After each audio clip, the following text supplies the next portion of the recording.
William Gladstone सन 1868 से लेकर 1894 तक 26 साल बरतानिया की सियासत का अहम तरीन शख्स रहा। वो मुसलसल 4 बार वजीर आजम और 4 बार वजीर खजाना भी बना। ग्लैडस्टोन का दौर अफरा तफरी, कसाद बाजारी और सनती और ज़रूरी खिंचाव का ज़माना था। चुनाचा उसे दिन रात काम करना पड़ता था, लेकिन वो अपनी तमाम तर मसरूफियात के बावजूद रोज़ाना लकड़ियाँ भी काटता था। वो रोज़ शाम के वक्त सूट उतारता था, मजदूरों का लिबास पहनता था, कुल्हाड़ी उठाता था और अकेला जंगल में निकल जाता था। और जब तक थक कर चूर नहीं हो जाता था, वो उस वक्त तक कुल्हाड़ी से दरख्त काटता रहता था। छुट्टियों के दौरान भी उसका ये मामूल जारी रहता था। उसने एक बार मुसलसल 2 हफ्ते लगाकर 60 फुट ऊंचा दरख्त काटा। दरख्त जब गिर गया तो उसने आरी से उसके टुकड़े किए, उन्हें रेड़े पर लादा, उसे आरे पर ले कर गया, उसके तख्ते बनवाए और फिर वो तख्ते अपने हाथों से अपने अस्तबल की छत पर लगाए। विलियम ग्लैडस्टोन का कहना था, दरख्त काटने, लकड़ियां तराशने और फिर इन्हें छतों और दीवारों पर लगाने से मेरा स्ट्रेस खत्म हो जाता है और मैं फ्रेश हो जाता हूँ। कैसे? हम इस तरफ आने से पहले विंस्टन चर्चिल की मिसाल भी लेंगे। ये भी बरतानवी वजीर आजम रहे हैं। उन्होंने दूसरी जंग अजीम लड़ी और जीती थी, और वो सियासतदान के साथ साथ लिखारी, घुड़सवार और दानश्वर भी थे। उनका ताल्लुक बरतानिया के आला तबके के साथ था और वो दूसरी जंग अजीम के इंतहाई खौफनाक दौर में वजीर आजम बने थे। चर्चिल का दौर भी अहम था। यूरोप में जंग हो रही थी, लंदन पर बम बरस रहे थे और पूरी दुनिया बारूद और आग का दोजख बनी हुई थी। लिहाजा चर्चिल भी दिन रात मसरूफ रहता था। लेकिन आप ये जानकर हैरान होंगे, चर्चिल अपनी तमाम तर मसरूफियात के साथ अपने हाथ से रोजाना 200 ईंटें लगाता था। वह बाकायदा ईंटें उठाता था, ईंटें लगाने का मसाला तैयार करता था, खामोशी से बैठकर ईंटें चुनता था और अपने औजार साफ करके वापस वजीर आजम हाउस चला जाता था। मैंने ये दोनों वाकयात रेयान हॉलिडे की किताब में पढ़े हैं। मुसन्नफ ने दोनों वाकयात लिखने के बाद बताया, हमारे दिमाग में बैक तक हजारों ख्यालात दौड़ते भागते रहते हैं और हम ख्यालात के इस शोर और अफरा तफरी की वजह से अहम चीज़ों पर तवज्जो नहीं दे पाते। हम जिंदगी के बड़े फैसले भी नहीं कर पाते और ख्यालात के इस शोर और अफरा तफरी से निपटने का सिर्फ एक तरीका है, हम रोजाना थोड़ी देर खामोश बैठ जाएं, आंखें बंद करें और उस वक्त कुछ भी ना करें, ना कुछ सोचें, ना कुछ सुनें और ना ही कुछ बोलें, बस खामोश बैठे रहें। यह कैफियत खामोशी, साइलेंस कहलाती है और यह मराकबे से मिलती जुलती कैफियत होती है और यह हमारे सुलगते तड़पते दिमाग को सुकून और शांति देती है। मगर यह फार्मूला आम लोगों के लिए होता है, जबकि चर्चिल और ग्लैडस्टोन जैसे लोगों को खामोशी से भी बड़ी खुराक की जरूरत होती है, और वो खुराक होती है जमूद, स्टिलनेस। और इस कैफियत के लिए आपको कोई ऐसा काम मुंतखब करना पड़ता है जिसके लिए इंतहाई यकसुई जरूरी होती है। आप अपने रोजाना के मामूलात में से वक्त निकाल कर घंटा 2 घंटा इस काम को देते हैं और वो काम आपके दिमाग से अफरा तफरी निकाल कर इसमें स्टिलनेस ले आता है और आपके जहन का शोर थम जाता है। आप हो सकता है इस तसव्वुर से इत्तफाक ना करें, लेकिन आप यकीन करें, दुनिया में बड़े कामों के लिए स्टिलनेस जरूरी होती है। शायद इसीलिए मुगल बादशाह कैलीग्राफी किया करते थे, मौसीकी की धुनें बनाया करते थे, मुसव्वरी करते थे, शायरी में मुंह मारते थे और डिजाइनिंग किया करते थे। मुगल बादशाह औरंगजेब के बारे में कहा जाता था, वो अपने हाथों से कुरान मजीद भी लिखता था और टोपियां भी सीता था। मुर्रखीन इसके इस शौक की वजह से इसका मजाक उड़ाते थे, लेकिन उसके इस शौक की वजह भी स्टिलनेस थी। औरंगजेब 27 साल मुसलसल जंग लड़ता रहा था। उसने दक्कन के वो इलाके भी फतह किए थे जिनकी तरफ अकबर आजम भी रुख नहीं कर सका था। लिहाजा औरंगजेब को इतने बड़े काम के लिए स्टिलनेस की जरूरत थी और कुरान मजीद की खताती और करोशिये से बारीक टोपियां सीकर उसे वो इर्तकाज, वो स्टिलनेस मिलती थी। जलालुद्दीन मोहम्मद अकबर ने मौसीकी का ज़ौक पाल लिया। उसने तानसेन जैसे शख्स को खोद कर निकाला, उसे अपने 9 रत्नों में शामिल किया और वो रोजाना घंटों इसके अलाप और ताने सुनता था। मुर्रखीन इसकी इस आदत को भी फजूल और बेवकूफ़ी करार देते थे, लेकिन वो अशोक के बाद हिंदुस्तान में तवील तरीन हुकूमत करने वाला बादशाह था।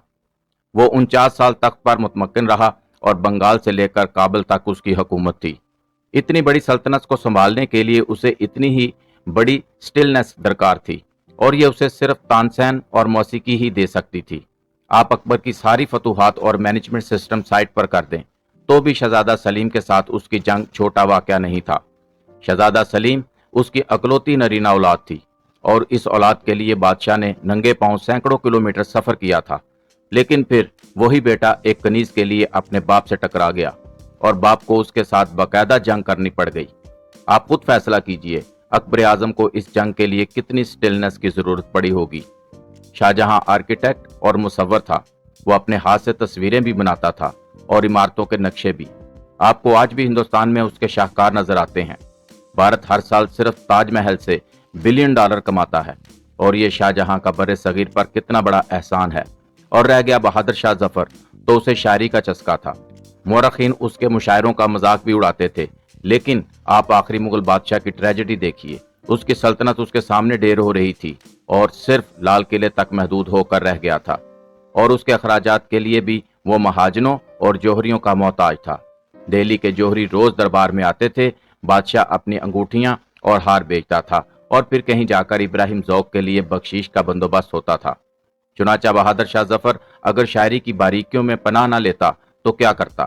یہ شاعری ہی تھی جس نے اسے 87 سال کی عمر تک زندہ رکھا تھا، ورنہ وہ برسوں پہلے بابر کی گرتی ہوئی سلطنت کے نیچے آ کر فوت ہو چکا ہوتا، اور زمانے کے قبرستان میں اس کا نام تک نہ ہوتا۔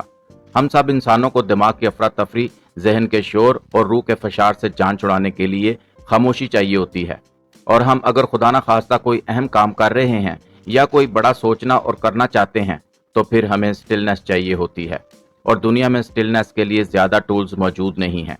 آپ کو ولیم گریٹ سٹون کی طرح سوکھے اور گرے ہوئے درخت کاٹنے پڑتے ہیں، اور آپ یہ بھی یاد رکھیں، انسان میں جب تک جسمانی اور ذہنی یکسوئی نہیں ہوتی، یہ اس وقت تک کلہاڑی نہیں چلا سکتا۔ آپ جب لکڑی کاٹنے میں انوالو ہو جاتے ہیں تو وہ لمحہ سٹلنس کا لمحہ ہوتا ہے۔ آپ کا دماغ فالتو سوچوں اور افراتفری سے پاک ہو جاتا ہے۔ آپ اسی طرح کسی دن چرچل کی طرح اینٹیں لگا کر دیکھیں، آپ کی دماغی کیفیات بدل جائیں گی۔ کیسے؟ اینٹ کے لیے میتھمیٹیکل کنسٹرکشن چاہیے ہوتی ہے۔ آپ توجہ اور کیلکولیشن کے بغیر اینٹیں لگا کر دیکھیں، دیوار ٹیڑھی بھی ہوگی اور کمزور بھی۔ چنانچہ آپ اگر صحیح اور درست اینٹیں لگانا چاہتے ہیں تو پھر آپ کو اپنے کام پر توجہ دینا ہوگی، اور چرچل اس حقیقت سے واقف تھا۔ اسی طرح موسیقی، مصوری اور کیلیگرافی بھی سٹلنس کا بہت بڑا ٹول ہے۔ آئنسٹائن کا زیادہ تر وقت وائلن بجانے میں خرچ ہوتا تھا، شاید اسی لیے وہ دنیا کو سب سے بڑا سائنسی تصور دے گیا۔